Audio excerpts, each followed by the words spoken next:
Well, now we have a good understanding of basic soil composition. What would be the function of the soil? In other words, the soil as it exists as a natural product of the environment has some major purposes or functions that it serves for us in that environment. One of those functions would be to intake and hold water. It's important that the soil be able to intake water as rapidly as possible, but it's also equally important that we have a soil which holds an adequate amount of water to support plant growth. And that is indeed a second major purpose or function of the soil, that is to support the growth of plants. It's a medium in which plants can grow. It provides anchorage and support for the root system of that plant. And it relates directly to the third function, which is a source of nutrients. Now, when we think of nutrients and the ability of that soil to supply nutrients to the plant, those nutrients are being derived not only from the mineral fraction.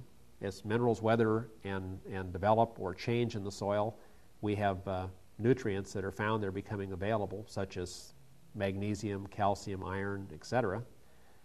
But we also have another portion of that solid component of the soil, is the organic fraction. And this organic matter, of course, as it breaks down, also is cycling or resupplying nutrients back to subsequent plants.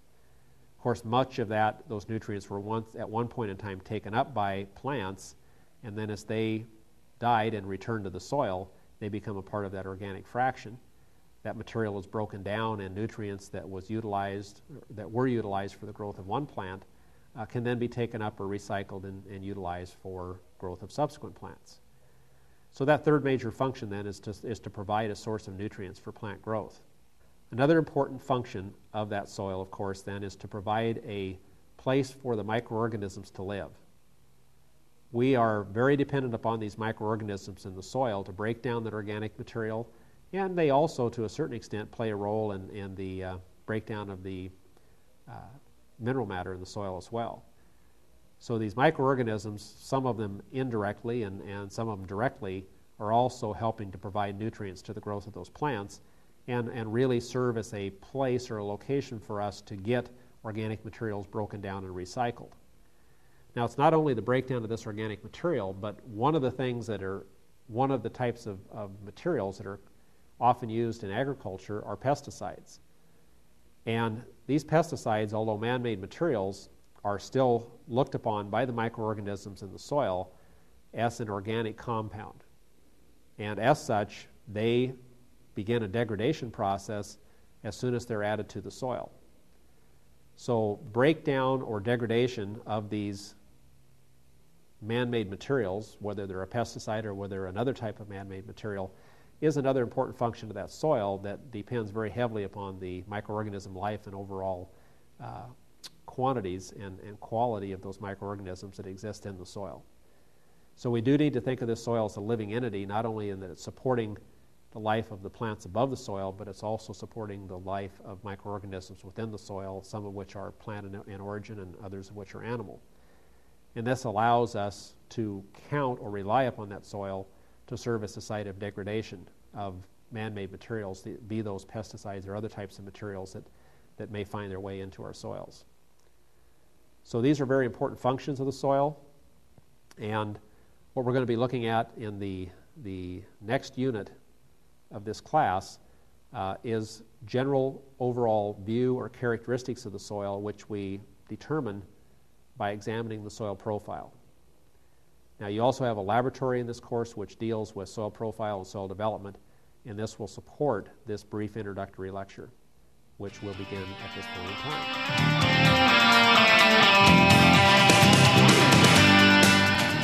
Soil horizons.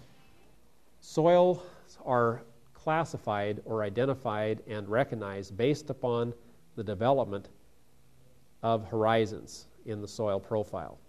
So let's start by defining the soil profile. We'll define the soil profile as a vertical cross-section of the soil. That is to say, we're going to start at the surface and work down to some depth, and we're going to be looking at the surface of those soils and how those layers develop or change as we progress from the surface downward. So the profile is the overall vertical cross-section of the soil, which shows us the horizons. So how then would we define a horizon? Well, simply define the horizons are these horizontal layers that develop within the soil profile. Now, we can, in a general sense, determine the overall age or maturity of a soil by looking at the development of these horizons. Horizons develop in a soil on the basis of weathering, and although there's no set guidelines for us to use to differentiate one horizon from another in the profile, we generally do this on things like changes in texture of the soil, changes in color, or structure of the soil. Now, what causes these changes to occur in the soil profile? Well, as that mineral matter weathers and develops, we begin to get the breakdown of primary minerals. They form secondary minerals. We have processes occurring such as alluviation and illuviation. That is to say, we have materials being transported or moved within that profile and deposited at other depths or other layers within the soil.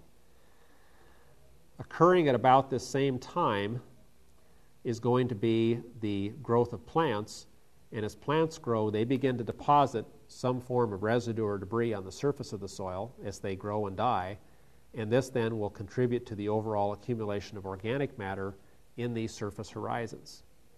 So we end up with mineral weathering, alluviation and illuviation, the movement of these materials in the profile and their redeposition.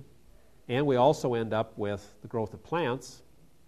These plants are taking nutrients from throughout different depths in the soil profile, but then being redeposited back up near the surface again with that organic matter as it accumulates over time. If a soil is highly weathered or highly developed, I'm using those two terms synonymously with each other.